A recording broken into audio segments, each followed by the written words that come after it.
Something extraordinary happened last week that most Americans didn't even notice. A single economic decision by Nigeria, accepting payment for oil in currencies other than the US dollar, triggered such panic in Washington that President Trump threatened military action. Let me repeat that. The United States threatened war over a currency choice. In my decades of studying great power politics, I've seen empires make desperate moves as their dominance slips away. But threatening to bomb a country for exercising basic economic sovereignty, that's not strength. That's the thrashing of a wounded hegemon that's lost control of its own narrative. Nigeria, Africa's most populous nation and largest economy, didn't attack anyone. They didn't invade a neighbor. They didn't threaten American citizens. They simply announced they would accept payment for their oil in yuan, euros, or naira alongside dollars. And for that act of economic independence, Washington threatened vicious military consequences. This isn't just about Nigeria. This is about the moment when American empire showed its true face to the world. And what we saw wasn't pretty. The mask has finally slipped, and underneath lies something far more fragile than anyone imagined. What Nigeria did was technically simple, but strategically revolutionary. President Bola Tinubu's government announced that state oil companies could accept payments in multiple currencies for crude exports, not abandoning the dollar entirely, just offering alternatives. In any rational world, this would be a routine economic decision. Countries trade in various currencies all the time, but we don't live in a rational world.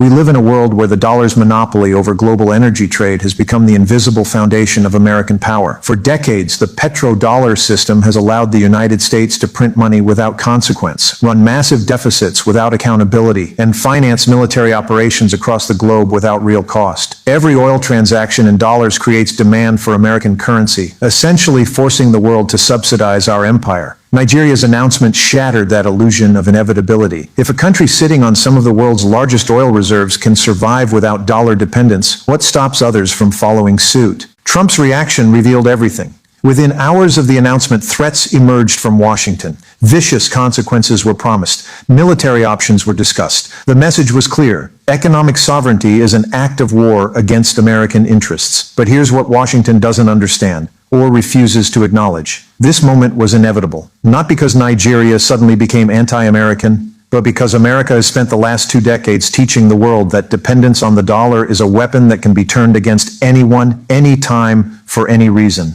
I've watched this pattern develop for years. Every time we freeze assets, every time we cut countries off from SWIFT, every time we weaponize the financial system for political ends, we provide the best possible advertisement for alternatives. We're not just punishing our enemies. We're training our allies to prepare for the day we might turn on them too. Nigeria learned this lesson by watching others. They saw how we froze Russian central bank reserves overnight. They watched how we cut Iran out of global banking. They observed how Venezuela's assets simply vanished from international accounts when we decided their government